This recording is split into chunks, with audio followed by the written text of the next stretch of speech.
leveraging Gen AI and creating prompts to help you do that, right? So for me, the way I looked at it was it created an opportunity for us to be more efficient, more effective, and get a lot more done, right? So that was what I was excited about. And so 7,000 people later, I've trained 7,000 people across the globe in 6 continents.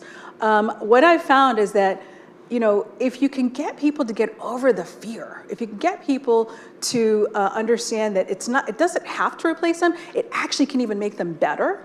And you can help, and you as leaders can understand that it's, you know, I understand that at some point we're thinking about this as, you know, we can get rid of the people in some ways, and then now we can have all these tools sort of replace them. And I think that there's some aspects of that, but I think that in my opinion, 1+1, so team, 1+1+AI is 10x, if not 100x improvement in what you're doing. And so I'm of the belief that we need to figure out how we can, 1, reskill our employees, 2, how we can then redevelop our processes and even kind of the way that our businesses and organizations are run and the value that we're providing in such a way that we leverage this amazing technology to move us forward. That's where I come from. So it's not because of the technology. I don't really care about all the feature functions and benefits that come out all the time, like people are always excited. I'm like, how do we solve problems better with humans and technology?